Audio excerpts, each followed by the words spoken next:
और इसी बीच बड़ी खबर आ रही है हिमाचल प्रदेश के मंडी से, जहां पर मस्जिद में अवैध निर्माण पर अब नगर निगम ने बड़ा एक्शन लिया है।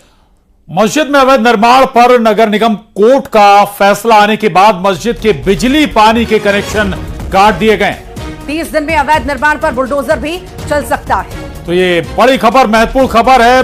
हिमाचल के मंडी में स्थित मस्जिद का जो निर्माण है उसके एक बड़े हिस्से को अवैध करार दिया गया है कोर्ट के माध्यम से, और इसी के बाद बड़ा एक्शन लिया गया है। नगर निगम के जरिए बिजली और पानी का कनेक्शन काट दिया गया है। एक समय के अंदर, एक म्याद के भीतर जो अवैध निर्माण है उसे हटाना होगा, गिराना भी होगा। अगर ऐसा नहीं होता है तो फिर बुलडोजर एक्शन लेगा।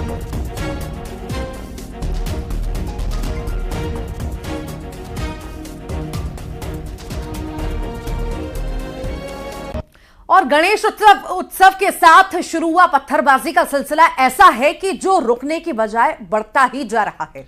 और इसकी आग में अब अलग अलग राज्य सुलग रहे हैं और राजनीतिक बयानबाजी, चेतावनी और धमकी तक पहुंच गई है। रिपोर्ट देखिए।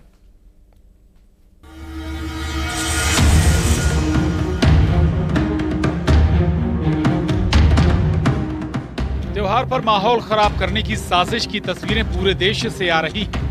तस्वीरें महाराष्ट्र के नंदुरबार की हैं, जहां गुरुवार को जमकर हंगामा हुआ। कुछ घरों में आगजनी की गई, एलपीजी सिलेंडर जलाने की भी कोशिश हुई और कई गाड़ियों को फूंक दिया गया। आरोप है कि गुरुवार को ईद उल मिलाद के जुलूस के दौरान कुछ लोगों ने नारेबाजी की, जिसके बाद नारेबाजी करने वाले और जुलूस में शामिल लोग आपस में भिड़ गए। देखते ही देखते दोनों तरफ से एक दूसरे के ऊपर पत्थरबाजी शुरू हो गई। अब तस्वीरें देखकर हालात का अनुमान लगा सकते हैं। मौके पर पहुंची पुलिस ने हालात को काबू करने की कोशिश की, लेकिन भीड़ ने उन पर भी पथराव शुरू कर दिया, जिसमें 21 पुलिस वाले घायल हो गए।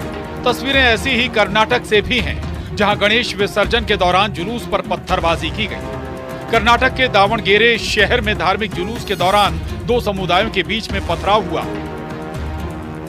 पुलिस के मुताबिक गणपति विसर्जन का जुलूस शांतिपूर्ण तरीके से गुजर रहा था, तभी 2-3 पत्थर जुलूस में फेंके गए, जिसके बाद दावणगेरे के अनेक कोंडा इलाके से कुछ घरों और वाहनों पर पथराव किया गया। अलग अलग शहरों में हुई पत्थरबाजी की घटना को लेकर बीजेपी नेता नितेश राणे ने नाराजगी जताई और चेतावनी दी।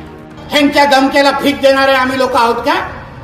ह्याच्यातले कुठले तर आम्ही सांगतो, या चला या पोलिसांना 1 दिवसाची सुट्टी मी देतो, तुम्ही तुमची ताकद दाखवा आणि हिंदू म्हणून आम्ही आमची ताकद दाखवायला मैदानामध्ये येतो। बीजेपी नेता की चेतावनी पर एआईएमआईएम ने भी धमकी दी।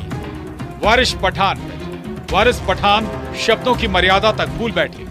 देखिए, के भौंकने से शेरों को फर्क नहीं पड़ता, इनको आदत हो गई है।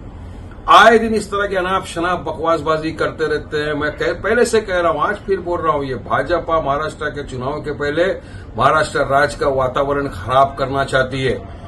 ये दंगा फसाद चाहती है, ये चाहती है किसी भी तरह से सांप्रदायिक तनाव पैदा करे।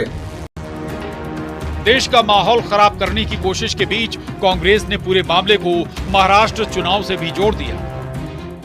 हनुमान जयंती जब हम मनाते हैं तब कोई दिक्कत, रामनवमी बनाते हैं तब दिक्कत, मुहर्रम होती है तब दिक्कत। ये कैसा निजाम आ गया है साहब? 10 साल से ये हो रहा है लगातार। क्यों? कर्नाटक में भी सर हुआ है। माहौल तो इन्होंने बनाया ना। और कर्नाटक में होता है तो कहते हैं साहब तालिबानी शासन है, और आपके महाराष्ट्र में हो रहा है तो क्या है? कौन सा शासन है बताइए जरा। पिछले 2 दिनों में ही देश के अलग अलग जिलों में गणेश विसर्जन जुलूस पर पथराव की कई घटनाएं हुई।